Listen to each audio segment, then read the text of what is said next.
Гүлай эмне 3 бөлмөлүү батирде өзү жалгыз жашайт. Бул батирге 10 жыл мурун көчүп келген. Кыш келери менен эненин көйгөйү башталат.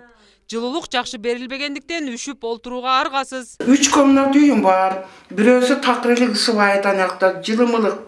Акчаны очойтуп төлөп атам 2000ге жетип 1800 1900 кече да 1700 келди. Былтыркыдан 150 сом ашык төлөгөн экен.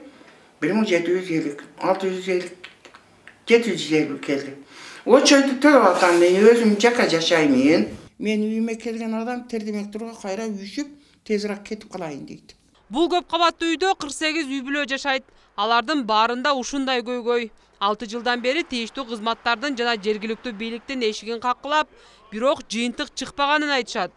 Мындан улам айрымдар жакшы берилбеген жылуулук үчүн акы төлөөнү каалабай, жылуулук түтүктөрүн толугу менен алдырып ташташкан. Мына 3 жылдан бери мэрияга бардык. Мэрияга барабыз, толк жок, келет дагы 2-3 жолу мына жерде чукуйт дагы болду. Ошо менен у болду, бу болду, биринен бирине шылтап, ошентип кете берет.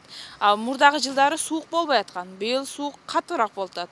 Ошо быйыл биз дагы до конца туруп нормальный чечип берсин деп атабыз. Мына жайында элдерде акча жок болду, башка болду. ТЭЦтан какой-то 2000 сом, 1500 сом карзыбыз болуп калса, ТЭЦ бизге соттан кагаз жөнөттү. Сотко беребиз силерди деп. Бул деле туура эмес, бул жагынан бизге жылуулукту нормальный кылып берсин, ошого жараша акчаны алсын. Шунча жыл биз бекерден мындай айтканда жебеген самсага акча төлөп келдик да. Ош шаарын жылуулук менен 2 мекеме камсыздайт. Ал эми бул аймак жылуулук электр борборуна карайт. Алар жакынкы күндөр ичинде аталган көп кабаттуу үйдүн көйгөйүн чече тургандыгын билдиришти. Булар азыр кыш бүттү, болданан карап таштап жакшы карашпай атат.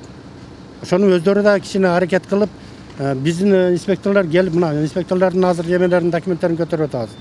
Жайдын күнү келип кайсы жерлер иштебейт, эмне болот, булар предписание берет. Ошо предписанияны булар аткарыш керек. Письмо менен кайрылып, эметип атабыз. Кече биз мэрияга именно ушул дом боюнча биз өзүбүз чогулуп, вице-мэрдин кабинетинде чогулуп ушуну 4-күнгө чейин причинасын таап, жылуулукту бере турган болуп сүйлөшүлгөн. Буга чейин да кала аймагында жылуулуктан баш тарткан жашоочулар болгон. Мунун себебин жылуулук жакшы берилбегендиги менен түшүндүрүшөт.